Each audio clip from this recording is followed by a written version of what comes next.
Alrighty, welcome to all who are joining. We'll be getting started in just a few minutes.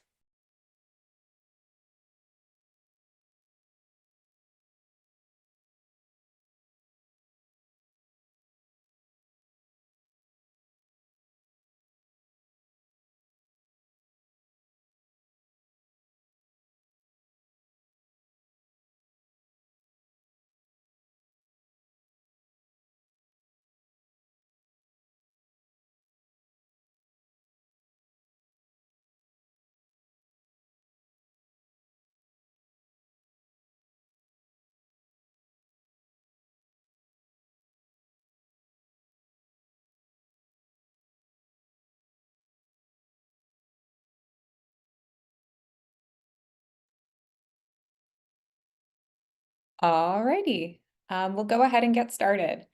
Thank you all for joining this 2025 OHF Connect webinar entitled Arbor Biotechnologies, Gene Editing and the Future of Primary Hyperoxaluria. My name is Maya and I'm a research associate with the OHF. The OHF wants to start by welcoming you to this event, where we're very excited to connect and learn more about some of the latest advancements in therapeutics for primary hyperoxaluria type 1. In doing so, it's important to note the OHF's role in this webinar. We are an independent 501c3 nonprofit patient advocacy organization, and we seek to facilitate webinars like this one for informational use. For example, Arbor will share information about a clinical trial, which is research to understand safety and effectiveness of a new study drug before it could be approved for patients, but the OHF is not involved in this study. Some key housekeeping. We anticipate today's webinar will be about 30 to 40 minutes in length, including time for audience questions at the end. All webinar attendees will be muted, but we strongly encourage you to submit questions through the Q&A button at the bottom of your screen. Any questions that we don't get to in the live Q&A portion at the end of the webinar will be addressed via email, and the webinar itself will be available for later viewing via OHF social media. Accessibility is very important, and we also encourage you to enable live captions or translation to your preferred language at the bottom of the screen using the Show Captions button. Again, just press Show Captions to enable live captions or translation. Please check if your preferred language is available. Before passing over to them, I want to briefly introduce our speakers. Today, you'll be hearing from Dr. Dan Ori, the Arbor Biotechnologies Chief Medical Officer, and Dr. Winston Yan, an Arbor Biotechnologies co-founder and Director of Clinical Development. Thank you all again for being here today. I'm going to hand it over to them now.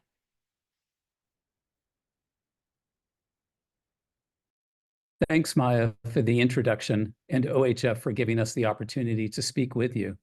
Welcome, everyone, to today's webinar on gene editing and the future of treatment for primary hyperoxaluria type 1, or PH1. My name is Dan Ori, and I'm the Chief Medical Officer at Arbor Biotechnologies. Joining me today is Winston Yan, co-founder of Arbor and Director of Clinical Development. We know that PH1 can be difficult to manage, and we want to share with you how gene editing might provide a new way to treat the disease. We're excited to talk with you about PH1 and scientific efforts that may help PH1 patients. Today, we'll cover who we are at Arbor and our commitment to PH1 patients, how CRISPR gene editing works and why it might change PH1 treatment, and details about our first clinical study using our ABO-101 called Redefine and how you can learn more. After that, we'll take your questions.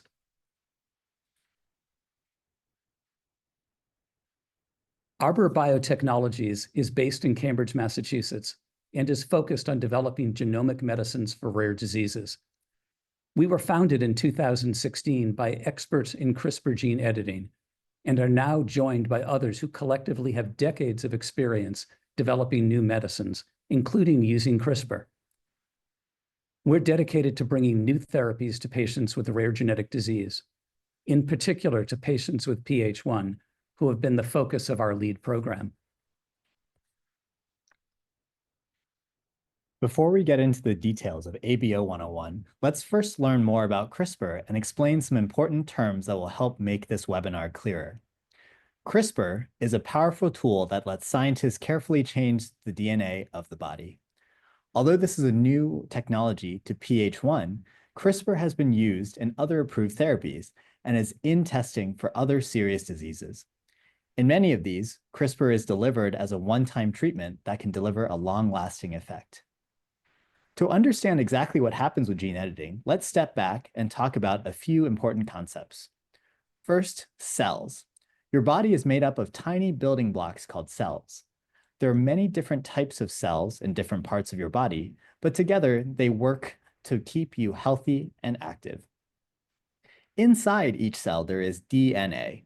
DNA is a set of instructions, like a recipe book, that tells each cell what to do. Your DNA is hereditary information that is passed down from your parents to you from generation to generation. DNA is organized into smaller pieces called genes. Each gene is like a recipe that tells your body how to make a specific protein. These proteins control how your body works. Sometimes a genetic change causes a gene to work incorrectly, leading to disease. For example, in PH1, a change in a gene causes liver cells to make too much oxalate. Now that we understand genes better, let's talk about gene editing and CRISPR. Gene editing is a technique that lets us change DNA in a very precise way. CRISPR is one way to perform gene editing. It is not the only method, but it is highly efficient and elegant in its simplicity. The CRISPR system we use for ABO 101 works like a tiny pair of molecular scissors that can find and edit a specific gene inside your cells and inside your body. It allows us to make long-lasting changes to the DNA of cells.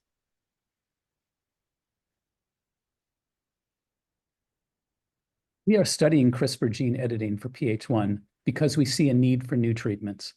If you or a loved one has PH1, you know that managing it can be challenging.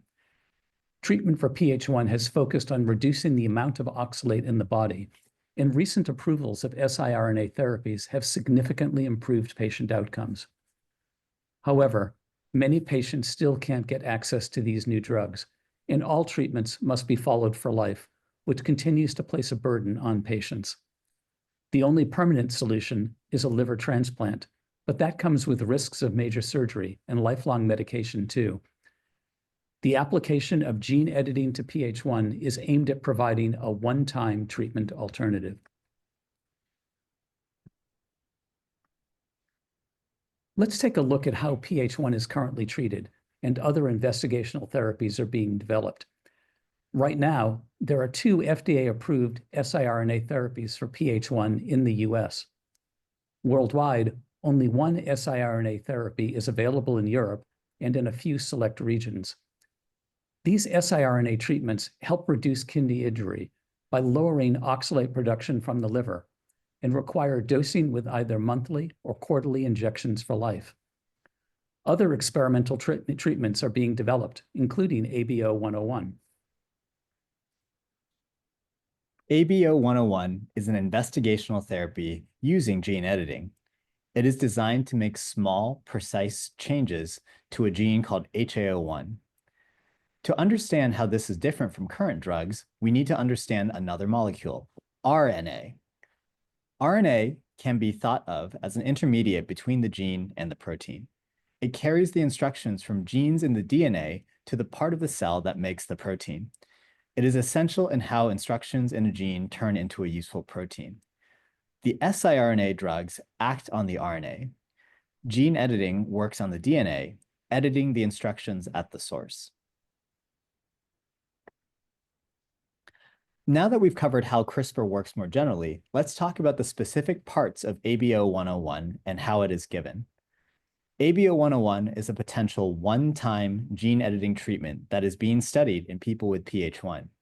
It uses CRISPR to target and reduce the activity of the HAO1 gene in liver cells, and it is given as a single infusion. So what's inside the infusion? There are 3 parts that work together. First, the CRISPR system that precisely edits the DNA.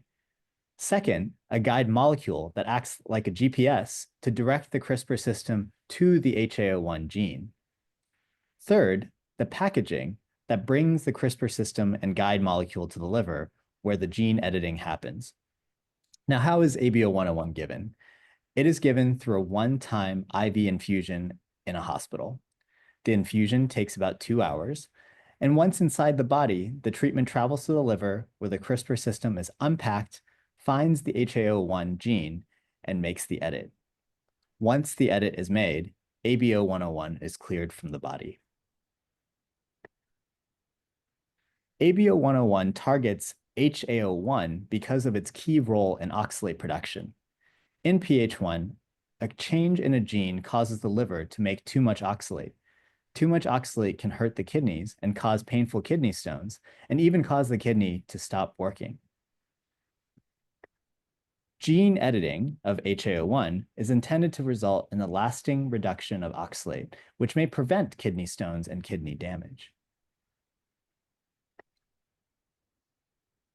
We are initiating the first clinical study of ABO-101 for patients with PH1. The FDA gave Arbor approval in December to start testing ABO-101 in people for the first time. ABO-101 also received orphan drug and rare pediatric disease designations, which recognize the severity of the disease and remaining burden on PH1 patients. These designations could help accelerate drug development.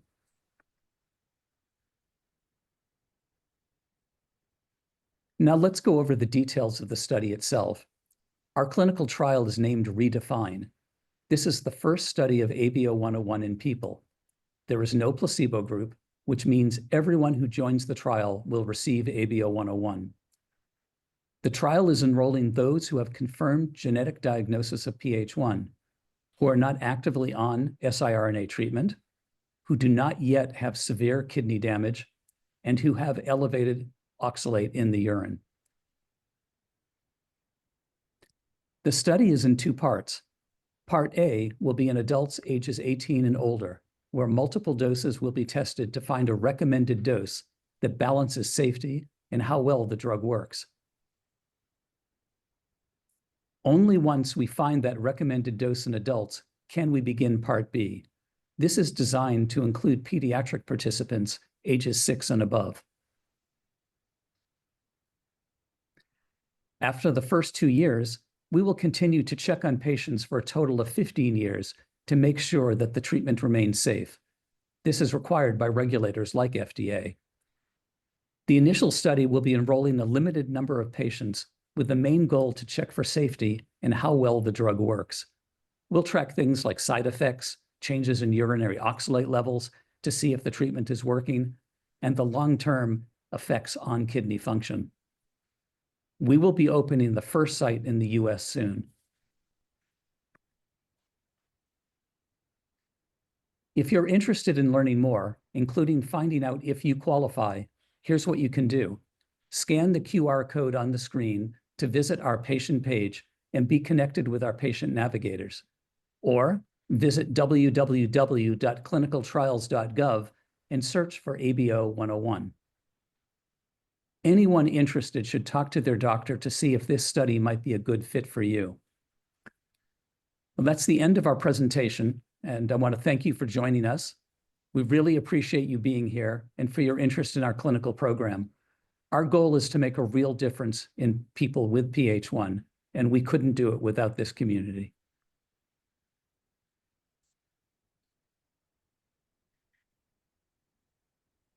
Well, thank you to Drs. Yan and Ori for sharing these developments in managing PH1.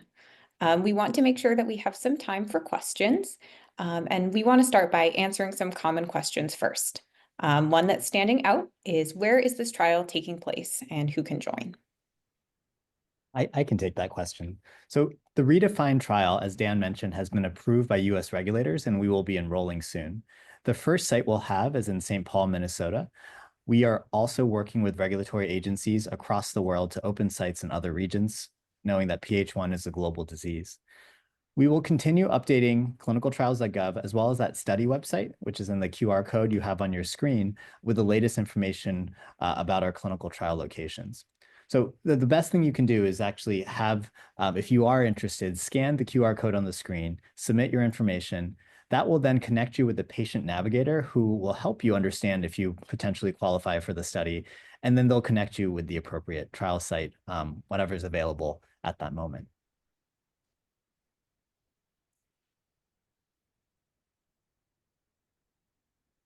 That connects to another related question about both eligibility and whether those inside and outside of the US are eligible for this study. Could you speak to that briefly? Yeah, thanks, Maya. Great question. This is something we have thought about, and the REDEFINE study is open to enrolling patients globally. So if you are in a country where there is no active clinical trial site, we will work with you to identify the most appropriate site so that you can participate. Travel to the site will be required, so that's for screening, dosing, and the follow-up. But for that, all travel and study-related expenses we will be providing reimbursement for throughout the study. So thanks, Maya.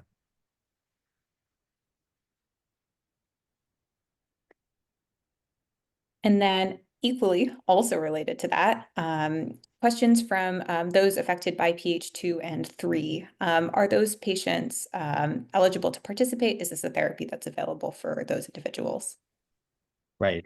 This is, again, something that we understand that pH is not just pH1, it has pH2 and pH3. For us, ABO-101 is being developed specifically for pH1. The differences in the biology between pH2 and pH3, we're still learning and understanding that, but we believe that targeting HAO1 really would only be effective in those with pH1. Like I said, there's a lot that we're still learning about the biology of all the primary hyperoxalurias, and also about how gene editing technologies still keep evolving to eventually correct pH2 and pH3.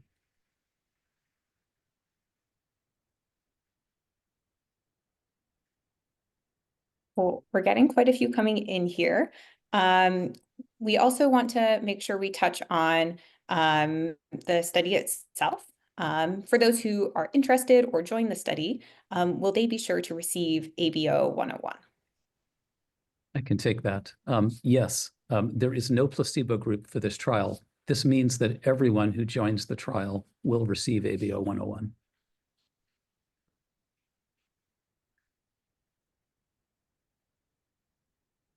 And another one that's come in is, when is this trial projected to start? I can take that one. We have the approval from FDA, and we are in the process now of setting up sites in the U.S. We anticipate that very soon we will have a site in Minnesota to be able to dose patients. Amazing. All righty. Well, we want to make sure that we can address as many questions as possible today. Equally, for those questions that we don't get to right now, I want to reiterate that you're always welcome to scan that QR code, reach out that way, or reach out through the OHF. Contact information is provided there. Another question that's come in from the group today, has ABO 101 been tested in an animal model?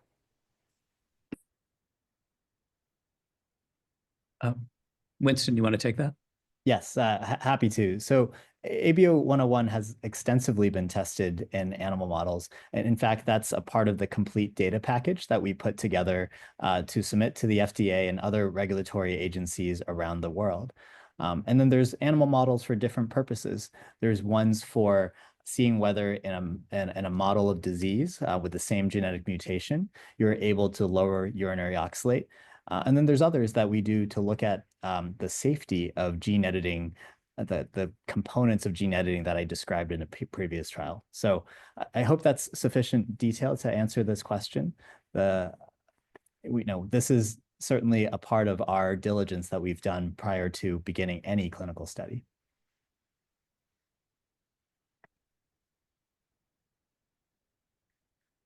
I want to make sure I'm not cutting either of you off. Dr. Ori, do you have anything to add there?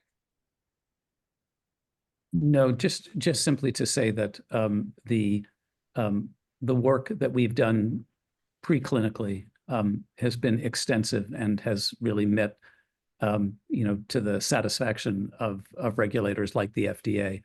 So we're very comfortable with what we're bringing forward now, into the clinical studies. The next question that we have coming in is, if patients or individuals are already using another therapeutic for PH1, are they required to stop taking it? I can take this one. So the right now, Dan walked through the inclusion criteria, which is that you are not currently on an siRNA treatment, on an active siRNA therapy. So that for us is defined as you are more than 2 years removed from any prior dose of siRNA. We would like to study this in patients who are not on the powerful siRNA therapies to get a better sense of how well our drug works initially. We think in the future there's opportunity to study how patients may be able to transition from treatments, but right now that is not a part of the initial study design. Dan, anything to add?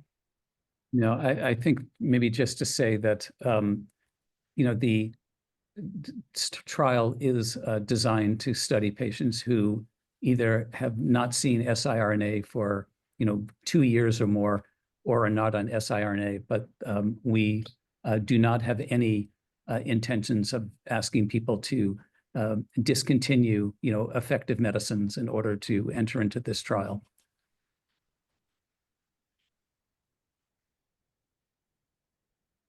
And then another question related to eligibility. Is there a specific EGFR requirement? I can take that.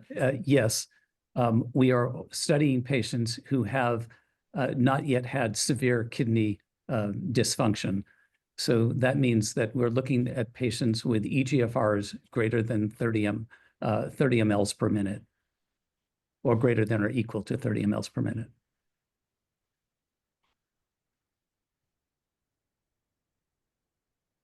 Righty. And again, I'll just reiterate as we're moving through some of these questions.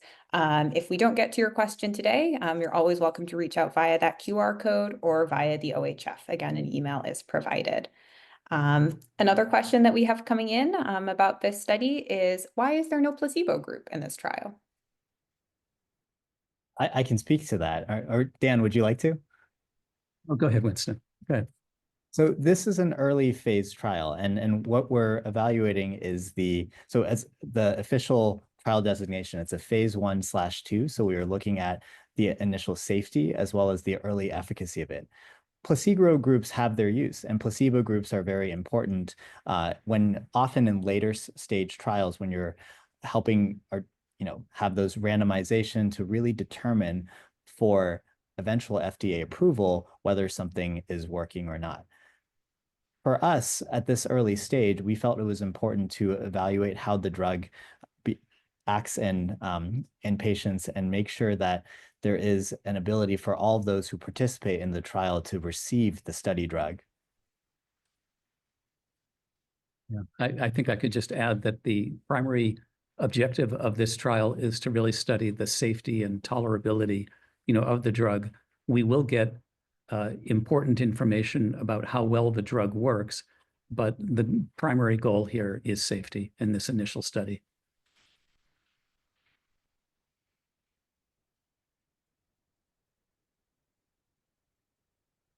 Well, thank you for running through those details. Another piece from our side is, I know I've mentioned that we'll follow up with questions that we don't get to today, but I also want to reiterate that we will have a record of those so that we can directly address them.